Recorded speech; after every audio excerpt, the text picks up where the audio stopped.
Nunca imaginé que el peor momento de mi vida comenzaría con el aroma de jazmines y el sonido de risas lejanas.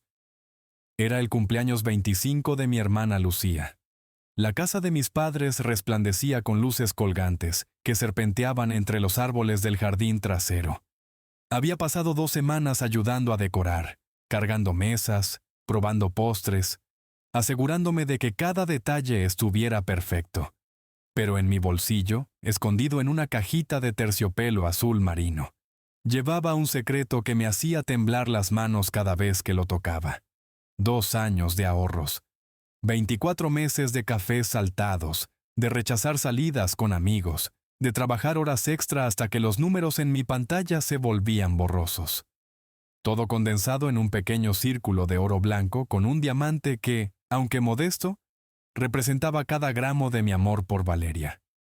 Esa noche, frente a todos, le pediría que fuera mi esposa. Recuerdo que miraba constantemente la entrada del jardín mientras los invitados bailaban al ritmo de cumbia.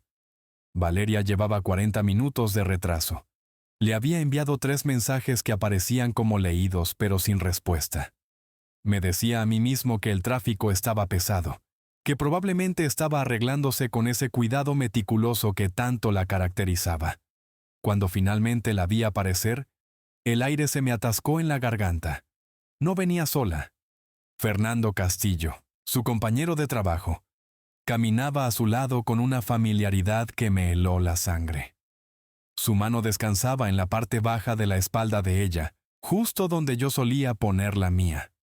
Valeria llevaba un vestido rojo que nunca le había visto, el cabello suelto cayendo sobre sus hombros en ondas perfectas, que enmarcaban una sonrisa que no era para mí. Me acerqué sintiendo que el piso se volvía arena bajo mis pies. Ella ni siquiera tuvo la decencia de fingir sorpresa cuando le pedí que habláramos a solas. El jardín lateral estaba oscuro, alejado del bullicio de la fiesta. Solo se escuchaban los grillos y el eco amortiguado de la música.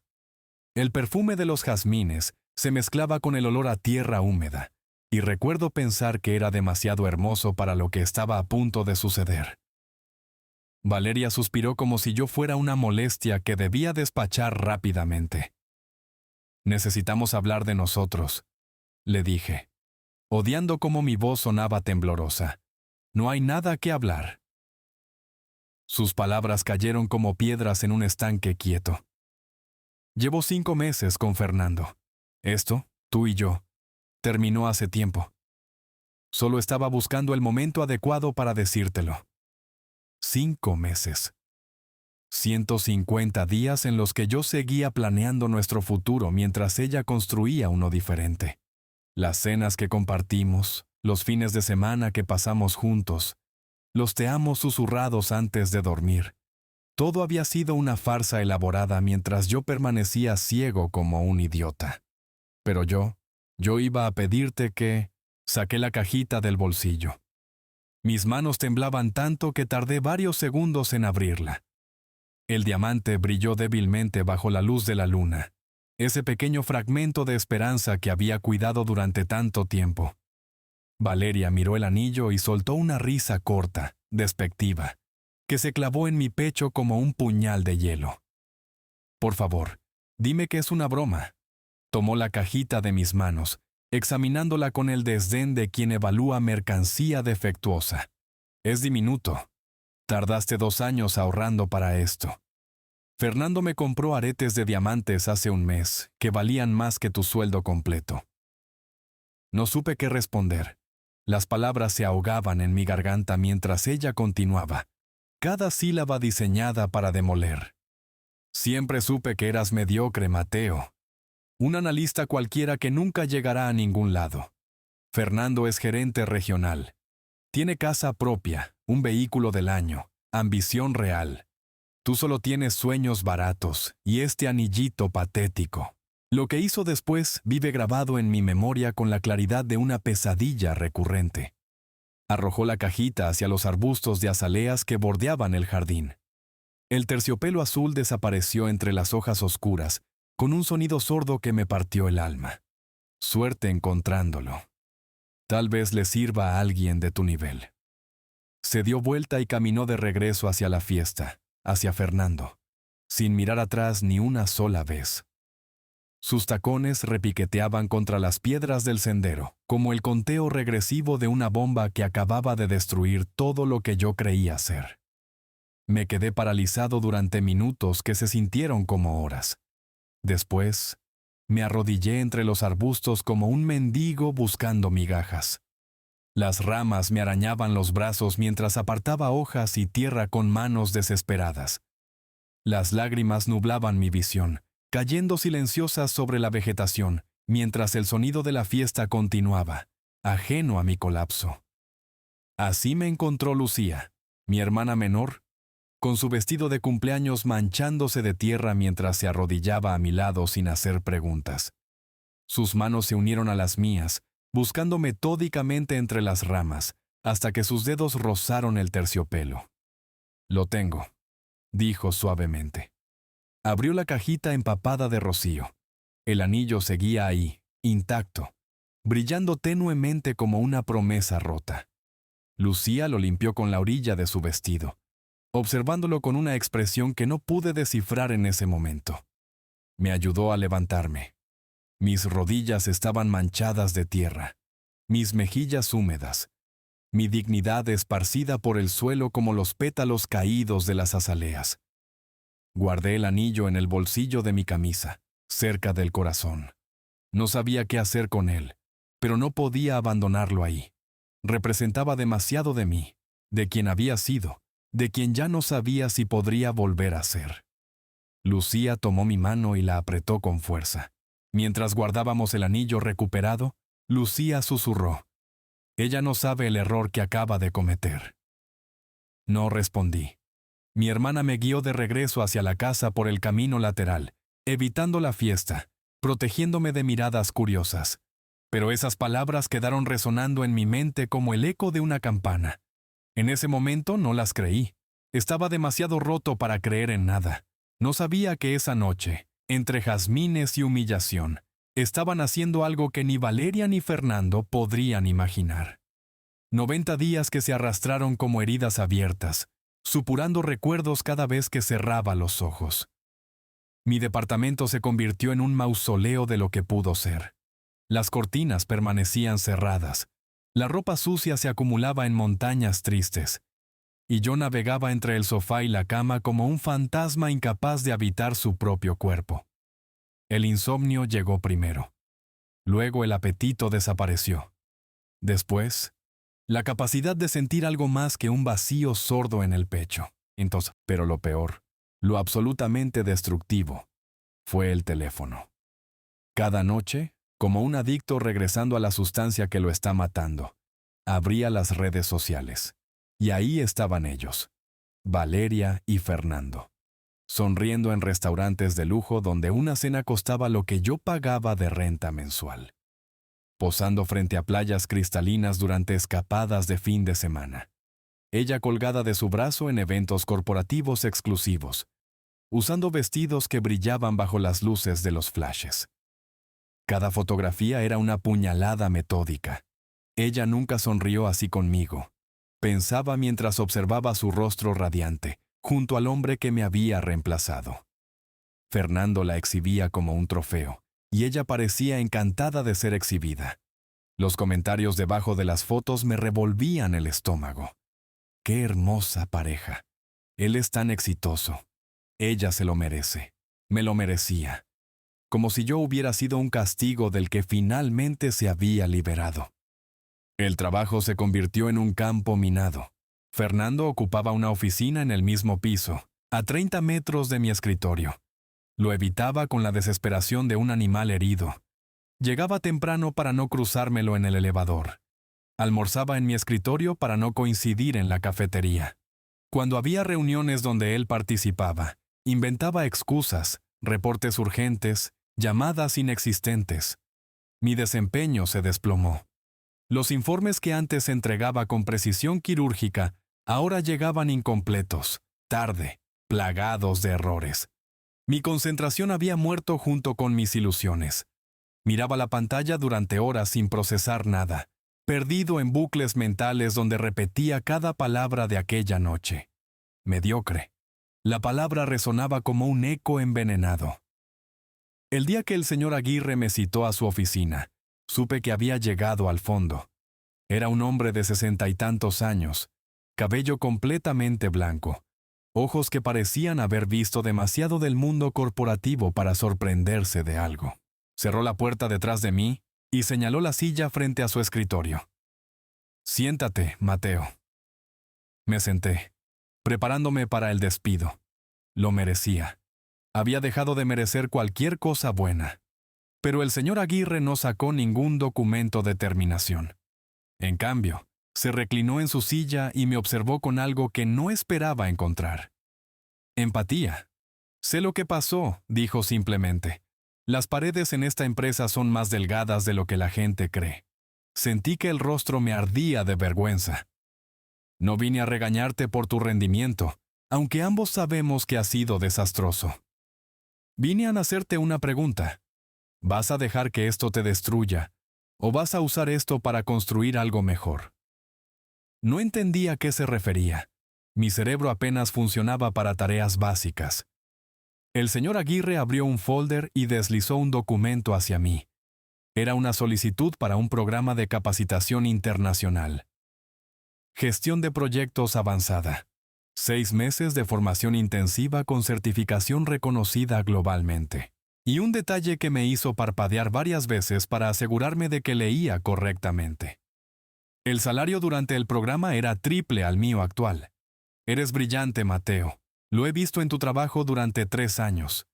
Y estás desperdiciando ese potencial llorando por alguien que nunca supo reconocer tu valor». El mejor acto de venganza es el éxito masivo. No lo digo yo.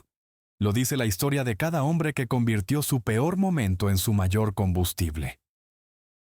Tomé el documento con manos que temblaban ligeramente. Esa misma semana, Lucía apareció en mi departamento sin avisar. Traía café, comida casera y una carpeta llena de números que había estado trabajando durante semanas. Se sentó en mi sofá sucio sin quejarse del desorden y abrió su propuesta. «Los ahorros para el apartamento», dijo. «El que ibas a comprar con ella. Todavía están intactos. Casi 200,000 pesos que había juntado durante años de sacrificio, pensando en un futuro que ya no existía. Quiero que los invirtamos en una consultoría. Tú tienes el conocimiento financiero, yo tengo el olfato para negocios. Podemos empezar pequeño, servicios para emprendedores locales que no pueden pagar las grandes firmas. Lucía, estoy destruido. No puedo ni levantarme de la cama». Mi hermana me miró con esa intensidad que heredó de nuestra madre. «Exactamente. No tienes nada que perder. Ya tocaste fondo. El único camino posible es hacia arriba». Esa noche tomé 2 decisiones que cambiarían todo. Primero, acepté el programa del señor Aguirre. Segundo, firmé el acuerdo de sociedad con Lucía. Lo que siguió fue un régimen de autodestrucción productiva. Trabajaba 12 horas, estudiaba 6 más, dormía fragmentos de tiempo entre capítulos de manuales de certificación. Mi cuerpo protestaba, mis ojos ardían, mi mente amenazaba con colapsar. Pero algo extraño comenzó a suceder. Mientras más me sumergía en el trabajo, menos espacio quedaba para el dolor. Una madrugada, en un impulso que no analicé, tomé mi teléfono. Abrí las redes sociales por última vez. Vi la última foto de Valeria, sonriendo en algún evento que ya no me importaba identificar. Y la borré. Borré cada foto, cada conversación guardada, cada rastro digital de su existencia en mi vida. Bloqueé su número, el de Fernando, los de sus amigas que alguna vez fingieron aceptarme. Cuando terminé, el teléfono pesaba menos. O quizás era yo quien finalmente comenzaba a soltar el lastre. A las 4 de la mañana, después de otra sesión de estudio que me dejó los ojos resecos, fui al baño. El reflejo que me devolvió el espejo era casi irreconocible. Ojeras profundas como trincheras, pómulos marcados por las comidas saltadas, barba descuidada de días. Pero había algo diferente en esos ojos hundidos, una chispa diminuta, casi imperceptible. Si esto no me mata, me hará imparable, pensé. Cerré la luz del baño y volví a mis libros. Pagué el precio de la transformación con cada gota de sudor, robándole horas al sueño. Cada músculo que protestaba mientras descubría que tenía un cuerpo que había ignorado durante años. Los primeros 3 meses del programa de capacitación fueron un infierno productivo. Llegaba a la oficina antes que todos, me iba después que todos, y entre reuniones devoraba los materiales que el señor Aguirre había diseñado específicamente para mí. Análisis de riesgo avanzado. Reestructuración corporativa. Estrategias de valoración empresarial. Cada certificación que obtenía era una pequeña victoria contra la voz de Valeria, que todavía susurraba mediocre en mis peores momentos. Mientras tanto, Lucía y yo operábamos la consultoría desde su departamento.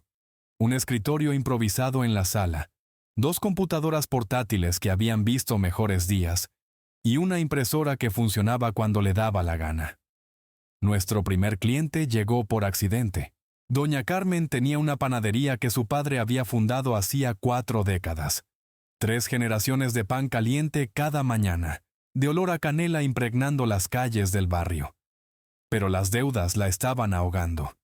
Un préstamo mal negociado, proveedores que cobraban de más, un hijo que había desviado fondos para un negocio fallido. Lucía la conocía del gimnasio donde ambas tomaban clases de yoga. Una tarde, mientras estiraban en colchonetas gastadas, doña Carmen confesó entre lágrimas que tendría que cerrar antes de fin de mes. Mi hermana me llamó esa misma noche. Necesita ayuda financiera real, no otro préstamo que la hunda más. No tenemos experiencia con negocios de ese tamaño. Exactamente. Tampoco tenemos nada que perder. Esa frase se estaba convirtiendo en nuestro mantra. El primer encuentro con doña Carmen fue en la trastienda de la panadería, entre sacos de harina y el zumbido constante de las batidoras industriales. Ella nos mostró sus libros contables, que eran básicamente un cuaderno escolar con números escritos a mano y recibos pegados con cinta adhesiva. Lo que encontré me heló la sangre profesional. La panadería generaba suficientes ingresos para mantenerse. El problema era la estructura de gastos, los términos de pago con proveedores, y un contrato de alquiler que la desangraba lentamente. Trabajé 18 horas seguidas en ese análisis. Cuando terminé, tenía un plan de reestructuración de 30 páginas que habría impresionado a cualquier firma de consultoría de la capital. Doña Carmen lloró cuando se lo presenté, pero esta vez de alivio. Renegociamos con 3 proveedores, conseguimos términos de pago más flexibles. Reestructuramos la deuda consolidándola en un solo préstamo con mejor tasa. Identificamos productos de alto margen que ella fabricaba por tradición, pero no promocionaba suficiente. En 4 meses, la panadería no solo había sobrevivido, había abierto una segunda sucursal en el centro comercial del barrio vecino. El efecto dominó fue inmediato. El dueño de una ferretería vio el éxito de doña Carmen y nos contactó. Luego llegó una peluquería familiar con 3 locales mal administrados. Después, un restaurante de mariscos que estaba perdiendo dinero a pesar de tener fila de clientes cada fin de semana. Cada caso me enseñaba algo nuevo. Cada negocio rescatado me devolvía un fragmento de autoestima que pensé perdido para siempre. Mientras mi mente se expandía profesionalmente, mi cuerpo comenzó su propia revolución. El señor Aguirre me había dado un consejo que al principio ignoré. El cuerpo y la mente son socios, Salazar. Si uno está descuidado, el otro sufre. Una mañana, después de ver una foto de mí mismo en una reunión con clientes, entendí lo que quería decir. El hombre de la imagen parecía derrotado incluso cuando sonreía. Hombros caídos, ropa que colgaba sin forma, papada que escondía una mandíbula que había olvidado que tenía. Empecé a correr. 5 minutos el primer día, que casi me matan. 10 minutos la segunda semana, 1 kilómetro el primer mes. La disciplina que había aplicado a los libros de certificación la transfería al ejercicio. Medía cada progreso, cada segundo menos en mi tiempo, cada repetición adicional en los ejercicios de peso corporal. En 6 meses, había perdido 18 kilogramos. La ropa que antes me quedaba ajustada, ahora flotaba alrededor de mi cuerpo transformado. Lucía me arrastró a renovar el guardarropa. No puedes reunirte con clientes que facturan millones usando pantalones de tu época de la universidad. Cuando me miré en el espejo del probador, con un traje gris oscuro que se ajustaba como si hubiera sido diseñado para mi cuerpo, no reconocí al hombre que me devolvía la mirada. Ese no era el tipo que Valeria había descartado como insuficiente. La oferta llegó un martes ordinario. El señor Aguirre me llamó a su oficina con expresión seria. Recursos Humanos aprobó tu promoción. Gerencia regional de la zona norte. Mejor territorio, mejores números, mejor sueldo. Era la misma posición que Fernando había conseguido supuestamente por méritos. Pero el territorio que me ofrecían era objetivamente superior, más rentable, más prestigioso. Debería haber saltado de alegría. En cambio, sentí calma. Esa noche, revisé los números de la consultoría. En 6 meses, habíamos pasado de 0 a 14 clientes activos. Los ingresos proyectados para el año siguiente superaban mi salario corporativo por un margen considerable. Más importante aún, por primera vez en mi vida, construía algo mío. No administraba los sueños de otros, cultivaba los propios. Rechacé la oferta al día siguiente. El señor Aguirre, para mi sorpresa, sonrió. Sabía que dirías eso. Por eso te preparé tan bien. Ahora vete a conquistar el mundo antes de que me arrepienta. La inauguración de nuestra oficina formal fue un mes después. Piso 12 del centro financiero. Vista a la zona corporativa de la ciudad. 6 empleados que habíamos contratado de programas de jóvenes talentos. Lucía había insistido en hacer una pequeña fiesta. Clientes, contactos profesionales, algunos periodistas de revistas locales de negocios que habían escuchado sobre el fenómeno de la consultoría que rescataba emprendimientos familiares. Mientras brindaba con doña Carmen, que había venido con un pastel de 3 pisos hecho especialmente para la ocasión, sentí mi teléfono vibrar en el bolsillo. Número desconocido. Mensaje de texto. Hola, soy Valeria. Necesito hablar contigo urgentemente. Mi dedo se detuvo sobre la pantalla. Por un segundo, el viejo Mateo quiso saber más. Quiso entender. Quiso quizás cerrar algún ciclo. Pero el hombre que ahora habitaba este cuerpo, que dirigía esta empresa, que había reconstruido su vida desde las cenizas, ese hombre ya no necesitaba explicaciones de quienes lo habían descartado. Borré el mensaje sin leer el resto. Guardé el teléfono y volví a la fiesta. El destino cobra sus deudas de maneras inesperadas. Esa noche, cuando Arturo me llamó para la reunión mensual de excompañeros de universidad, mi primer instinto fue rechazar. 3 años evitando esos encuentros me habían convertido en un fantasma social. Alguien que prefería construir en silencio a explicar por qué su vida se había derrumbado. Pero ya no era ese hombre. Lucía prácticamente me empujó fuera del departamento. Necesitas recordar que existes fuera de esas paredes de oficina, me dijo ajustándome las solapas del traje italiano que me había regalado por mi cumpleaños. Además, ya es hora de que el mundo vea en lo que te convertiste. El restaurante quedaba en la zona alta de la ciudad, uno de esos lugares donde las copas de vino costaban lo que antes gastaba en almuerzos de toda una semana. Estacioné el auto nuevo, un sedán negro que había comprado cuando la consultoría cumplió su primer año de operaciones rentables, y respiré profundo antes de entrar. El reflejo en el cristal de la puerta me devolvió la imagen de alguien que apenas reconocía. Hombros rectos, mandíbula definida por meses de ejercicio disciplinado, mirada tranquila. El traje me sentaba como una segunda piel, no como un disfraz que me quedaba grande. Arturo me vio primero. Por todos los cielos, exclamó levantándose de la mesa donde ya estaban Claudia, Roberto y Sofía. Te ves como si fueras a comprarnos a todos. Las risas fueron genuinas, los abrazos cálidos. Pasé las siguientes 2 horas recordando por qué había elegido a estas personas como amigos hace casi una década. Hablamos de proyectos, de bodas próximas, de ascensos y fracasos, de todo lo que constituye una vida adulta en construcción. Nadie mencionó a Valeria.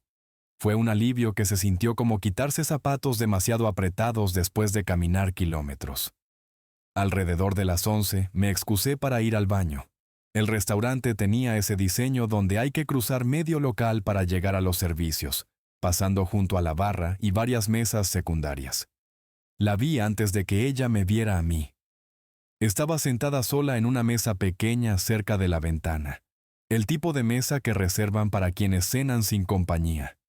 Vestía un suéter gris que reconocí de inmediato. Lo había visto en docenas de fotos que Fernando subía a sus redes sociales durante sus primeros meses juntos. El suéter de la conquista, lo había llamado mi mente en aquellos días de masoquismo digital. Pero el suéter ya no brillaba. Ni ella. Valeria tenía ojeras que el maquillaje no lograba disimular. El cabello recogido de manera descuidada. Los hombros hundidos como si cargara algo invisible pero pesado. Sus dedos se movían obsesivamente sobre la pantalla del teléfono, revisando algo una y otra vez con la urgencia de quien espera un mensaje que nunca llega. Nuestras miradas se cruzaron por accidente. Vi el momento exacto en que me reconoció. Sus ojos se abrieron. Su boca formó una pequeña O de sorpresa. Su mano detuvo el movimiento frenético sobre el teléfono. Asentí con la cabeza a modo de saludo. Cordial, breve. El tipo de reconocimiento que le darías a un ex colega que apenas recuerdas. Y seguí caminando. No sentí nada. Ni la punzada del rencor, ni el calor de la satisfacción, ni el temblor de la ansiedad. Solo una calma absoluta, como la superficie de un lago en días sin viento. Hice lo que había venido a hacer al baño. Me lavé las manos con calma. Me miré al espejo verificando que la corbata seguía en su lugar. Cuando abrí la puerta para regresar, ella estaba ahí. Mateo. Su voz sonaba diferente, más pequeña, más rasposa, como si hubiera pasado mucho tiempo sin usarla para conversaciones reales. Valeria, respondí sin dejar de caminar. Te ves bien. Era mentira y ambos lo sabíamos. Espera, por favor. Solo un minuto. Me detuve. No por debilidad, sino porque correr habría significado que aún tenía poder sobre mí. Fernando y yo terminamos, dijo atropelladamente, como si las palabras llevaran meses esperando salir. Hace 3 meses. Resulta que tenía otras 2 novias. Una en otra ciudad del norte, otra en el occidente. Se turnaba entre nosotras según sus viajes de negocios. Lamento escuchar eso. Mi voz sonaba genuina porque lo era. Ningún ser humano merece descubrir que fue parte de un catálogo. Eso no es todo, continuó, los ojos brillantes por lágrimas contenidas. Lo despidieron. Malversación de fondos. Aparentemente, su estilo de vida, los autos, los viajes, los regalos, todo eso venía de dinero que desviaba de la empresa. Yo firmé documentos. Como su pareja, como testigo de inversiones que resultaron ser fraudulentas. Mis padres tuvieron que vender la casa del campo para pagar abogados. Ahora vivo en un departamento del tamaño de tu antiguo estudio y trabajo 2 empleos para pagar lo que queda de deudas legales. Las palabras cayeron como piedras en agua profunda. Cada una creaba ondas que se expandían hacia afuera, revelando la magnitud del desastre. Mateo, sé que no tengo derecho a pedirte nada, pero ¿podríamos tomar un café algún día? Como amigos. Solo necesito hablar con alguien que me conocía antes de que todo esto pasara. La miré directamente a los ojos por primera vez en esa conversación. Busqué dentro de mí algún residuo de lo que habíamos tenido, algún eco de los 7 años compartidos, alguna chispa que pudiera reavivarse. No encontré nada. Ese capítulo está cerrado, Valeria. Te deseo genuinamente lo mejor. Pero mi vida ya no tiene espacio para revisar el pasado. Ella asintió lentamente, absorbiendo el golpe. ¿Hay alguien más?, preguntó en un susurro. No respondí. No porque la respuesta fuera complicada, sino porque ya no le debía explicaciones sobre mi vida a alguien que había elegido salir de ella. Cuídate mucho, dije antes de rodearla y caminar de regreso a mi mesa. Mis amigos notaron algo diferente cuando me senté. Todo bien. Preguntó Sofía con esa intuición que siempre la caracterizó. Perfectamente, respondí. Y por primera vez en años. Era completamente cierto. Salimos del restaurante cerca de medianoche. El aire fresco de la noche golpeó mi rostro mientras caminaba hacia el estacionamiento, despidiéndome de cada uno con abrazos y promesas de repetir pronto. Encendí el auto, ajusté los espejos, preparé la música para el camino a casa. En el espejo retrovisor, vi a Valeria llorando en la acera. Por segunda vez la vi alejarse. Pero ahora yo era quien tenía el control. La indiferencia era mi mejor regalo para ella. A veces el dolor del pasado se convierte en la mejor inversión. El contrato con Supermercados del Valle llegó exactamente 3 semanas después de aquella noche en el restaurante. Lucía entró a mi oficina con una carpeta gruesa y una sonrisa que no cabía en su rostro. «¿Firmaron?», dijo dejando caer los documentos sobre mi escritorio. 120 tiendas en 8 ciudades. Quieren implementación completa de nuestro sistema de optimización financiera. Me quedé mirando los números. Eran cifras que hace 3 años hubieran parecido ciencia ficción. Ahora representaban la consolidación de todo por lo que habíamos trabajado. La noticia se esparció rápido en los círculos empresariales. Una semana después, recibimos una llamada de Emprendedores Hoy, una revista digital de negocios con casi 500,000 de suscriptores. Queremos incluirlos en nuestra edición especial sobre jóvenes emprendedores revolucionarios, explicó el editor. Su modelo de consultoría está cambiando las reglas del juego en el sector. La sesión de fotos fue surreal. Lucía y yo, vestidos de traje, posando frente a nuestra oficina en el centro financiero. El fotógrafo nos pedía que miráramos hacia el horizonte, como si estuviéramos contemplando un futuro brillante. Lo absurdo es que realmente lo estábamos haciendo. El artículo salió publicado un martes. Para el jueves, los productores de Buenos Días Ciudad nos habían contactado. Querían una entrevista en vivo para su segmento de historias de éxito. Nunca había estado frente a cámaras de televisión. El estudio era más pequeño de lo que imaginaba, pero las luces eran cegadoramente intensas. La conductora, una mujer de sonrisa profesional y ojos calculadores, nos recibió con un apretón de manos firme.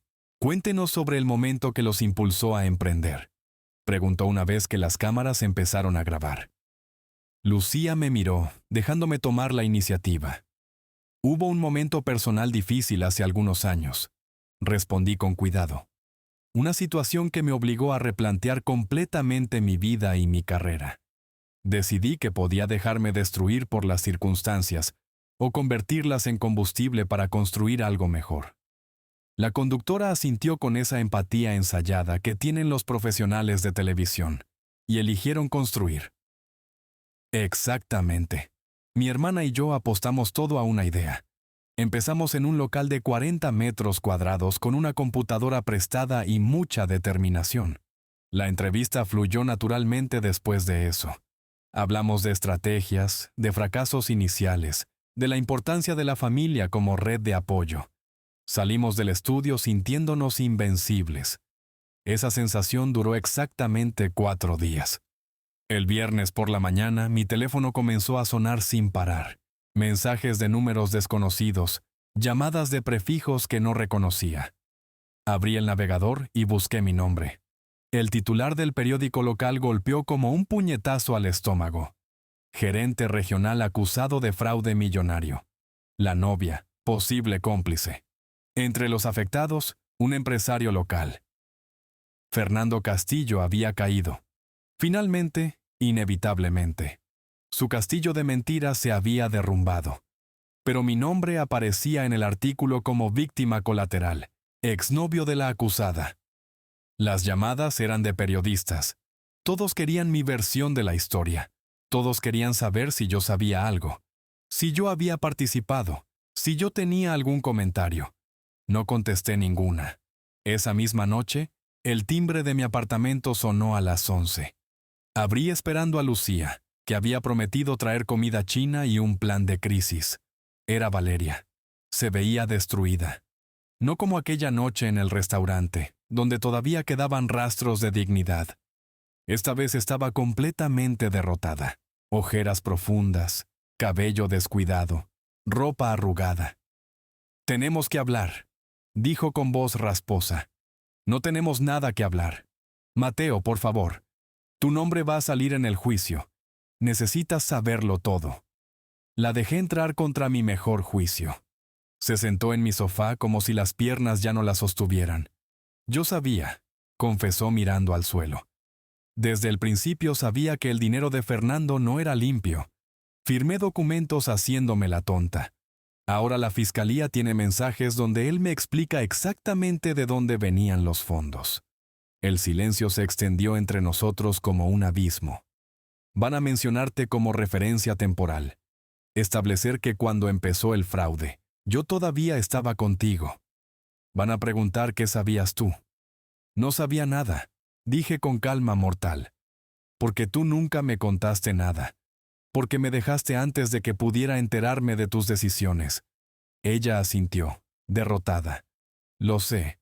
Solo quería advertirte». La acompañé a la puerta sin decir otra palabra. Al día siguiente, contacté al licenciado Hernández, un abogado especializado en derecho corporativo, que el señor Aguirre me había recomendado años atrás. Pasamos 3 días revisando cada documento, cada transacción, cada movimiento financiero de mi vida profesional. «Todo está impecable», declaró finalmente, cerrando la última carpeta. «No hay ni una sola conexión entre tus finanzas y las actividades fraudulentas de Castillo».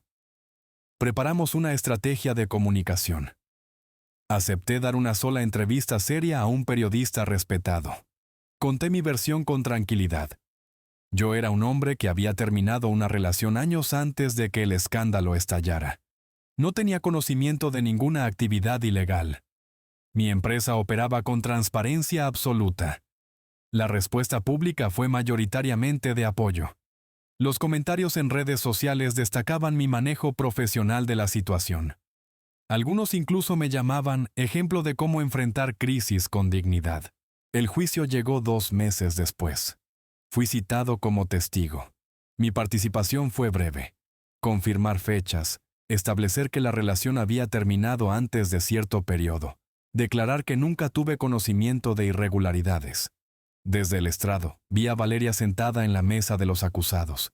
Tenía la mirada perdida, las manos temblorosas. Fernando, a su lado, mantenía una expresión de arrogancia desafiante que se desmoronó cuando leyeron la sentencia. 9 años de prisión para él, 2 años condicionales y restitución financiera para ella. Salí del juzgado sintiendo algo que no esperaba. Alivio profundo. No satisfacción por su caída, sino gratitud por haber esquivado esa bala, por haberme alejado justo a tiempo. 3 días después del juicio, mi teléfono sonó con un número internacional. «Señor Salazar, soy Roberto Villegas, director de Grupo Meridiano». Vi cómo manejó esa crisis mediática. La mayoría de empresarios jóvenes hubieran colapsado bajo esa presión. «Gracias, señor Villegas. Intentamos mantener la calma». «Lo noté. Por eso estoy llamando. Queremos contratarlos para un proyecto de consultoría en 5 países. Su integridad bajo presión es exactamente lo que necesitamos». Colgué el teléfono y miré por la ventana de mi oficina. La adversidad, una vez más, había abierto puertas más grandes de las que jamás hubiera imaginado. Estaba dispuesto a pagar el precio necesario, siempre y cuando la inversión valiera la pena. Esa fue mi respuesta cuando Lucía me preguntó si estábamos listos para aceptar el proyecto de Grupo Meridiano. El contrato era ambicioso. Reestructurar operaciones en 5 países latinoamericanos: Argentina, Colombia, Perú, Chile y nuestra base de operaciones local. 20 meses de trabajo intenso, viajes constantes, equipos multiculturales y desafíos que pondrían a prueba cada metodología que habíamos desarrollado. «Necesitamos refuerzos», dijo Lucía mientras revisaba el alcance del proyecto. «Solos no podemos cubrir 5 operaciones simultáneas». Tenía razón. Contratamos a Ricardo y Mónica, 2 consultores senior con experiencia internacional. Ricardo había trabajado 15 años en manufactura y logística. Mónica era especialista en recursos humanos y transformación cultural. Juntos, formamos el equipo central que lideraría la transformación. El primer vuelo salió un martes de madrugada hacia la capital argentina. Recuerdo el olor a café recién hecho en el avión, el murmullo de los pasajeros dormidos, y esa sensación de estar cruzando un umbral. Ya no éramos consultores locales jugando en ligas menores. Estábamos entrando a las grandes competencias. Cada país presentó sus propios monstruos. En Argentina, el desafío fue político. Los sindicatos desconfiaban de cualquier consultor externo. Pasé 3 semanas sentándome con delegados, escuchando sus preocupaciones genuinas antes de proponer cambios. No llegamos con imposiciones. Llegamos con preguntas. Al cuarto mes, los mismos delegados que nos habían recibido con hostilidad nos invitaban a almorzar. Colombia nos enseñó sobre velocidad y adaptación. La operación allí era más caótica pero increíblemente creativa. El gerente local, un hombre llamado Hernán, me dijo algo que nunca olvidé. Aquí improvisamos no porque seamos desordenados, sino porque el orden rígido mata oportunidades.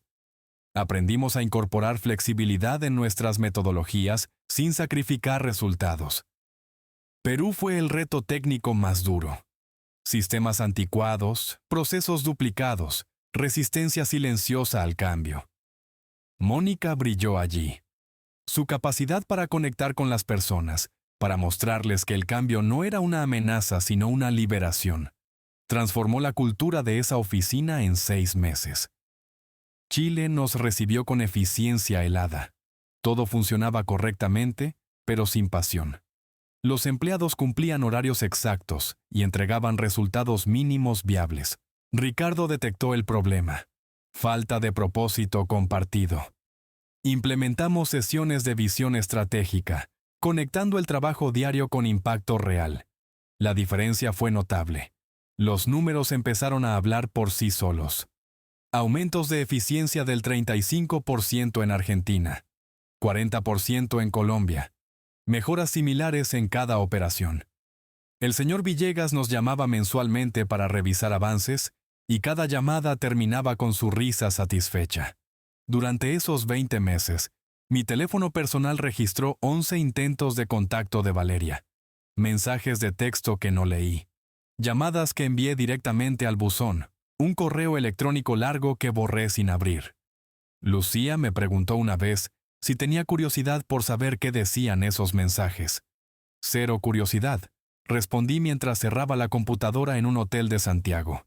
Mi energía tiene mejor destino. Y era verdad.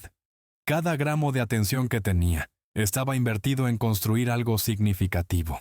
No había espacio para fantasmas del pasado. Valeria pertenecía a una versión de mí que ya no existía. El proyecto culminó 3 meses antes de lo programado. La celebración en la oficina central de Grupo Meridiano incluyó champán, discursos y un bono significativo para todo nuestro equipo. El señor Villegas me llevó aparte durante la fiesta. Tenemos operaciones en España y Portugal que necesitan el mismo tratamiento, dijo mientras observaba a su equipo festejando. El contrato europeo es suyo si lo quieren. Lucía y yo intercambiamos una mirada. Asentimos. La consultoría había crecido exponencialmente. 25 empleados distribuidos en oficinas de 4 países. Nuestra metodología era ahora referencia regional en publicaciones especializadas. Empresas que antes nos ignoraban, ahora competían por conseguir citas en nuestras agendas sobrecargadas. Con parte de las ganancias del proyecto Meridiano, tomé una decisión personal importante. Compré una casa en las afueras de la ciudad. No era ostentosa ni gigante. Era exactamente lo que necesitaba. Paredes sólidas, ventanas amplias y un jardín extenso que pedía ser cultivado. El primer fin de semana en la casa nueva, planté árboles.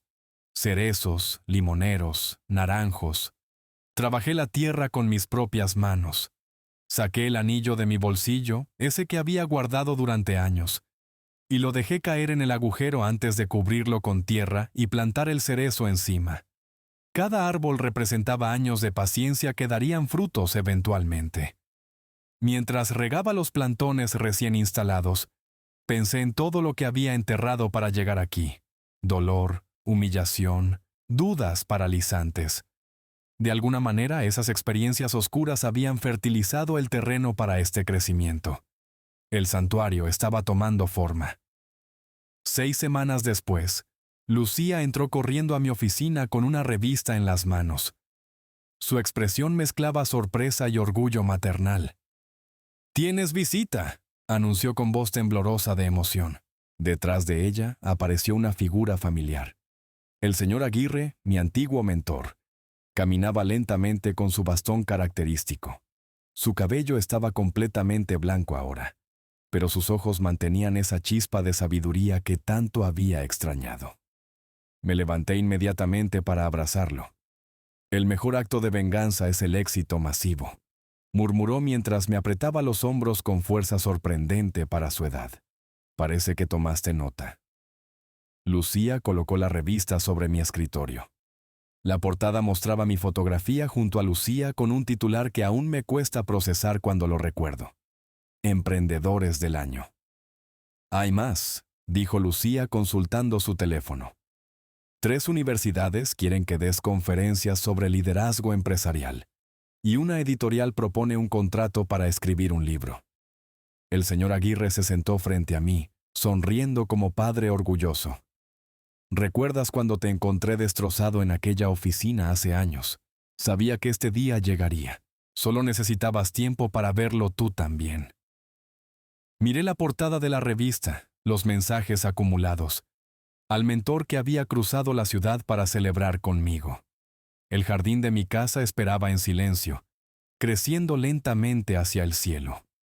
Todo lo enterrado estaba dando frutos. Ahora me pagan por dar las charlas que antes yo pagaba por escuchar. La ironía no se me escapa mientras ajusto el micrófono en el auditorio universitario, observando 300 rostros jóvenes que esperan palabras de sabiduría de alguien que hace 3 años no podía levantarse de la cama. El salón huele a madera pulida y ambición juvenil. Ese aroma particular de lugares donde se forjan futuros, donde las posibilidades flotan en el aire como polvo dorado atrapado en rayos de luz que entran por ventanales enormes. Gracias por la invitación. Comienzo ajustando mis notas aunque casi nunca las uso. Vengo a hablarles de fracasos, de puertas que se cierran en la cara, de momentos donde el mundo parece confirmar que no vales nada. Las conferencias se han vuelto parte regular de mi agenda. Universidades, foros empresariales, eventos de emprendimiento. Lucía bromea diciendo que me convertí en motivador profesional, pero ambos sabemos que no es eso. Simplemente cuento mi historia. Sin adornos, sin heroísmos fabricados. La verdad cruda de caer y levantarse.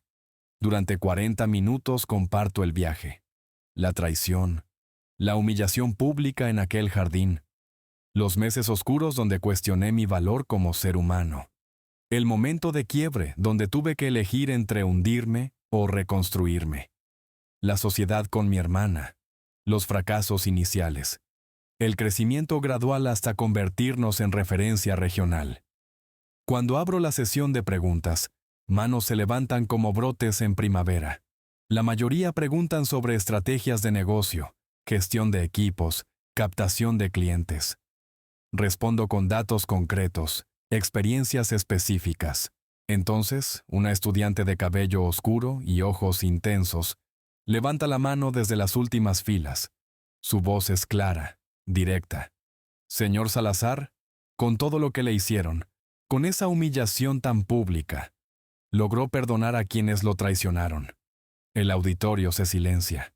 El tipo de silencio que pesa, que tiene textura. Respiro profundo antes de responder. Perdonar no significa olvidar. Explico midiendo cada palabra. Tampoco significa permitir que vuelvan a tu vida. Perdonar es soltar el resentimiento que te ata a ese momento doloroso.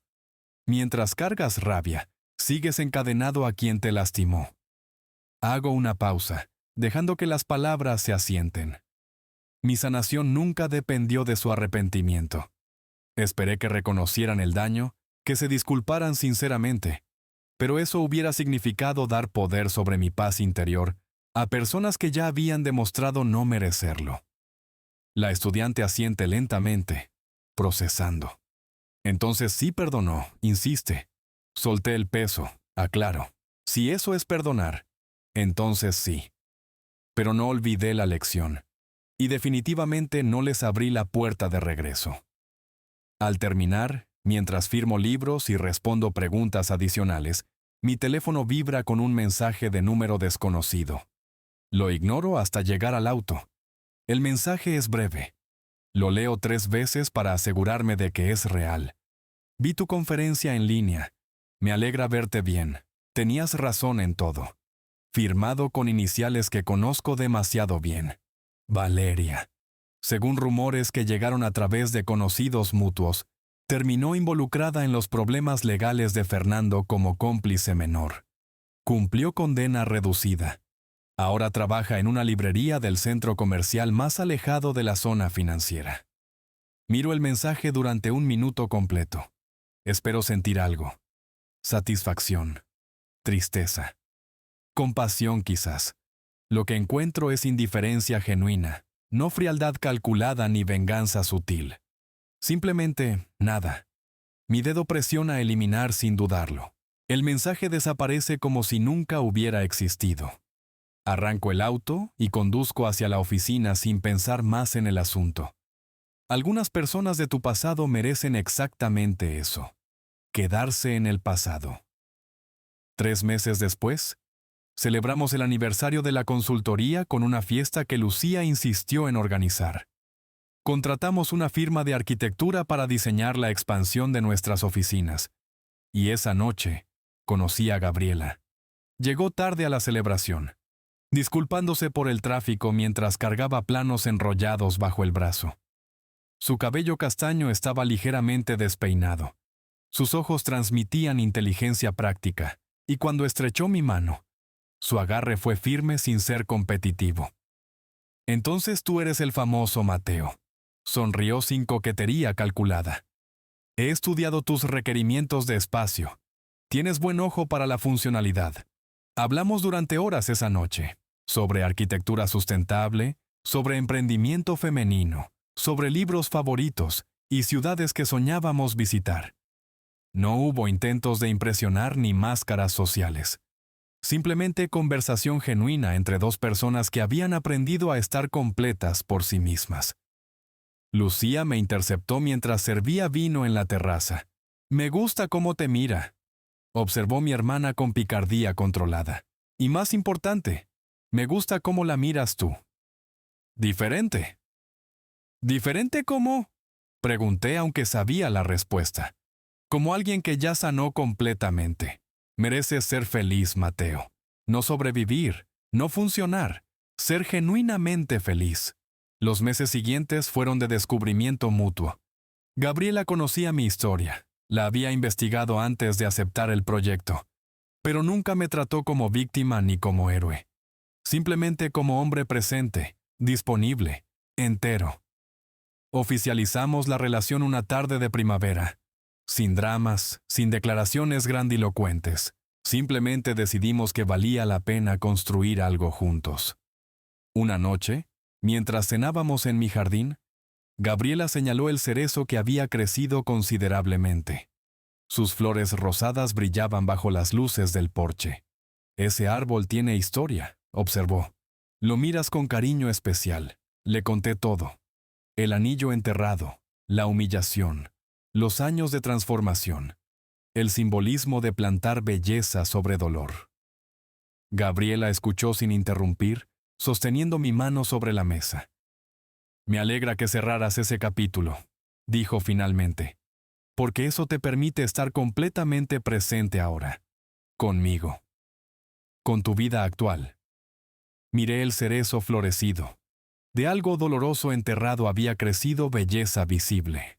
Las raíces se alimentaban de experiencias oscuras, transformándolas en pétalos rosados que perfumaban el aire nocturno. El rechazo fue protección disfrazada. Las puertas cerradas violentamente me obligaron a buscar ventanas que no habría visto de otra manera. Mi valor nunca dependió de validación externa, aunque necesité tocar fondo para entenderlo. Si estás leyendo esto, si reconoces algo de tu propia historia en estas palabras, quiero que sepas algo importante. El dolor no define tu destino. Las traiciones no determinan tu valor. Y el mejor momento para reconstruirte es ahora. ¿Alguna vez has convertido tu dolor en tu mayor éxito?